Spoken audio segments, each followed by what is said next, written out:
خود بھی رہے سلامت، سب کو بخیر رکھنا مذہب نہیں سکھاتا۔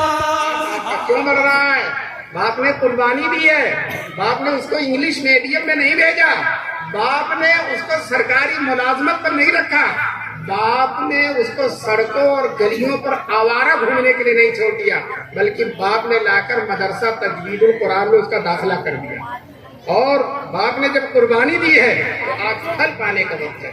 دوستو، اس وقت جب بیٹا پڑھتا جائے گا اور حافظ قرآن کے باپ کا درجہ بڑھتا جائے گا تو وہ لوگ جن کے 6 بیٹے تھے، 7 بیٹے تھے، ایک کو بھی حافظ نہیں بنایا، وہ کفے افسوس بنیں گے، کاش کہ میں ایک بیٹے کو اپنا حافظ بنا دیتا۔ دوستو یاد رکھو، یاد رکھو، یہ دنیا ختم ہونے والی ہے، اس دنیا کی کوئی حقیقت نہیں ہے، بالکل فنا کے گھاٹ اترنے والی ہے۔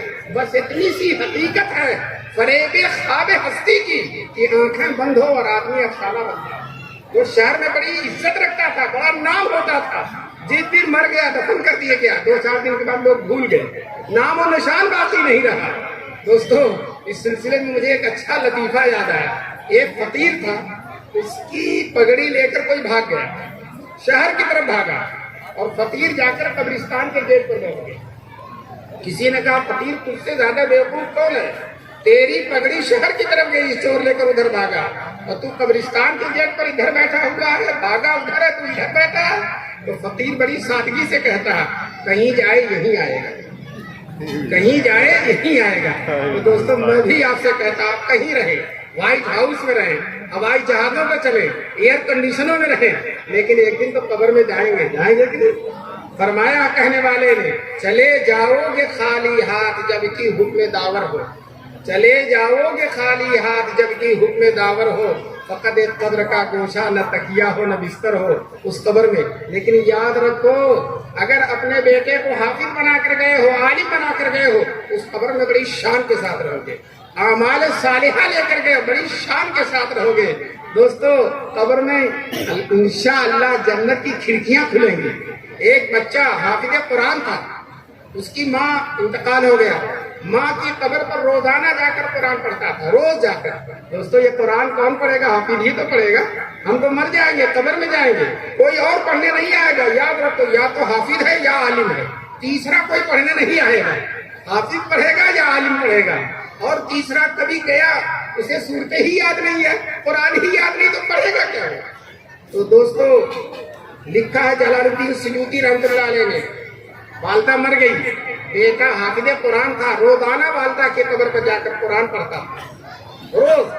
ایک دن اماں خواب میں آئی اور کہنے لگی، بیٹے میری قبر پر جب تو آیا کر تو آتے ہی قرآن نہ پڑھا کر، تھوڑی دیر رک جایا کر۔ اماں کہنے لگی، بیٹا کہنے لگے، یا عالم حافظ بڑے تیز ہوتے ہیں۔ بیٹے نے خواب میں پوچھا، اماں تم ایسا کیوں کہہ رہی ہو کہ میری قبر پر آؤ تو آتے ہی قرآن نہ پڑھو، تھوڑی دیر کھڑے رہا کرو پھر قرآن پڑھا کرو، ایسا کیوں کہہ رہی ہو؟ تو ماں نے خواب ہی میں بتایا، بیٹے تو میری قبر پر آتا ہے تو اور قرآن پڑھنا شروع کرتا ہے تو تیرے منہ سے لے کر میری قبر تک اتنا نور ہوتا ہے، اتنا نور ہوتا ہے کہ اس نور کی کثرت میں، فراوانی میں تیرا چہرہ نہیں دیکھ پاتا۔ دوستو، یہ نور کون دے گا؟ یہ حافظ قرآن دے گا، یہ عالم قرآن دے گا۔ میں نے عالموں کو دیکھا ہے جو لوگ اپنے بیٹوں کو عالم بناتے، ماشاءاللہ آپ کا یہ جو ہے یہ ضلع پورا بجنور ضلع ہے، ماشاءاللہ یہاں عالم حافظ بہت ہوتے ہیں۔ دارالعلوم دیوبند میں اتنا داخلہ ہوتا ہے، اتنا داخلہ بھی نتیجہ نکلا کئی ایک بجنوری، تو آپ کے ہاں تو رواج ہے ماشاءاللہ۔ لیکن پھر بھی میں عرض کرتا ہوں، بیٹوں کو عالم اور حافظ بناؤ، اسی میں تمہارا دنیا کا بھی فائدہ اور آخرت کا بھی فائدہ ہے۔ دنیا کا یہ فائدہ ہے کہ وہ جو ہے جتنی بشاشت اور جتنی تازگی اور جتنا سرور اور جتنی اچھائی حافظ اور عالم کے اندر ہوتی ہے، کسی کے اندر ہوتی ہی نہیں ہے۔ اور وہ ماں باپ کے لیے اتنا مفید ہوتا ہے، اتنا مفید ہوتا ہے۔ میں نے عالموں کو دیکھا، ہر نماز کے بعد دعا کرتے ہیں، اللہ میرے ابا اور اماں کی مغفرت فرما، ان کے درجات بلند فرما، ان کی قبر ابا قبر میں ہے، اور روزانہ ان کو قرآن پڑھا جا رہا ہے، روزانہ دعا، ہر فرض نماز کے بعد، تہجد میں اٹھ کر دعا کرتا ہے۔ بقرعید آتی ہے